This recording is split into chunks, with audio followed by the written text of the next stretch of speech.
नमस्कार, आप सभी दर्शकों का रिपोर्टर पोस्ट में स्वागत है और हमारे साथ अमित मंडल जी हैं और सदन के बाहर आज नई नियोजन नीति को लेकर के सवाल खड़े करते हुए नजर आ रहे हैं। कल ही कैबिनेट में नई नियोजन नीति के बारे में बातें बताई गई, जो सरकार ने पहले हटाए थे उसे वापस से यहाँ पर लेने का काम किया है। सरकार क्या हटा रही है, क्या निकाल रही है, क्या जोड़ रही है, ये मैं समझ के परे है। एक तरफ सरकार कहती है कि नई नियोजन नीति हम लोग लाएंगे, 5 लाख सरकारी नौकरी देंगे, फिर कोर्ट से रद्द हो जाता है। फिर सरकार बोलती है पुरानी नियोजन नीति ठीक थी, हम लोग 2016 के पहले की नियोजन नीति को धरातल पे उतारेंगे।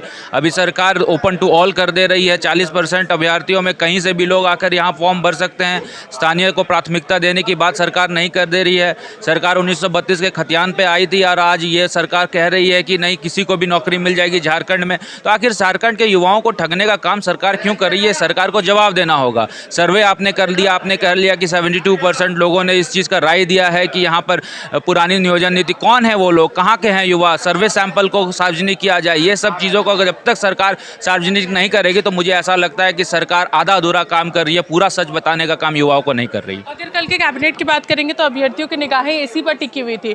जो 10वीं और 12वीं की बाध्यता थी उसे सरकार हटा दी। जो भाषा थी उसमें हिंदी, इंग्लिश और संस्कृत को ऐड ऑन की, और जो झारखंड की जो संस्कृति थी उससे जानने का यहाँ पर जो प्रावधान था उसे भी यहाँ पर सरकार ने हटाया। तो सरकार ने लाया क्यों था? सबसे पहले अगर सरकार लाती है कोई भी चीज़ तो इसके पीछे तथ्य होनी चाहिए, समझ होनी चाहिए, सोच होना चाहिए, स्टडी होना चाहिए।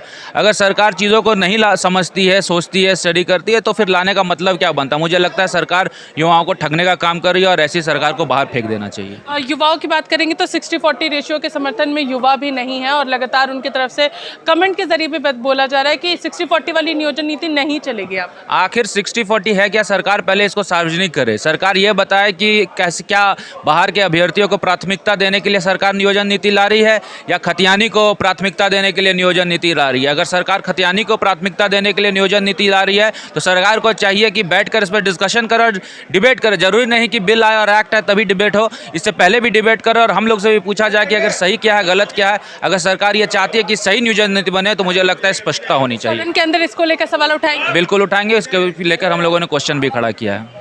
तो नियोजन नीति को लेकर के लगातार अपनी आवाज़ जो है वो बीजेपी उठाती हुई नजर आ रही है और साथ ही साथ यहाँ पर कई सारी बातें जो है इनका स्पष्ट रूप से कहना है, क्योंकि कैबिनेट में कल नई नियोजन नीति को लेकर के कई सारे सवाल खड़े हुए थे, जहाँ पर एक राज्य में 50% आरक्षण जो है वो वहाँ के स्थानीय लोगों के लिए होता है, तो 50% जो होता है वो बाहरियों के लिए होता है। तो वहीं EWS के आने की वजह से 60-40 का रेशियो जो है वो यहाँ पर बन रहा है और इसको लेकर के सवाल खड़े हो रहे हैं। आखिर 40% में बाहरियों को क्यों जगह दी जा रही है, ये सवाल सदन के बाहर अब यहाँ पर सुनने को मिल रहा है और बीजेपी लगातार अपना प्रदर्शन जो है वो यहाँ पर करती हुई नजर आ रही है। फिलहाल तस्वीरों के माध्यम से हम आपको दिखाएंगे कि यहाँ पर किस तरीके से तमाम बीजेपी के विधायक जो है वो अपनी आवाज़ बुलंद कर रहे हैं।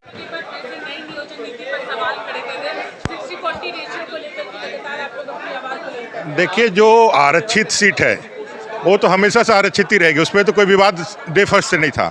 ये जो ओपन फॉर ऑल कर दिया गया, जो हम लोगों ने 10 साल के लिए 3rd और 4th ग्रेड की नौकरी रघुवर जी की सरकार ने आरक्षित किया था उसी जिलों के लिए, और 13 और 11 की बाध्यता को भी ख़त्म करके 2400 जिलों में किया था।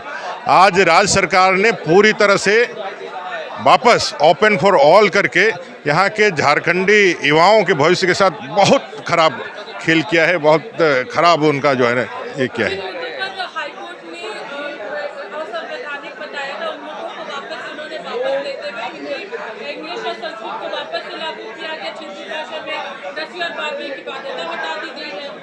देखिए, सरकार हमेशा से कुछ ऐसे काम करना चाह रही थी कि जिससे युवाओं को नौकरी ना मिले, और इसलिए ही गैर संवैधानिक प्रावधानों को उन्होंने स्थान दिया था। अब सरकार को मान लेना चाहिए कि रघुवर दास जी की सरकार में जो नियोजन नीति बनी थी वो सबसे बेस्ट थी, सभी के लिए अच्छी थी, उसको लागू करने का काम करना चाहिए। है तो तब तक के लिए बने रहे रिपोर्टर पोस्ट के साथ, मैं पूजा। नमस्कार।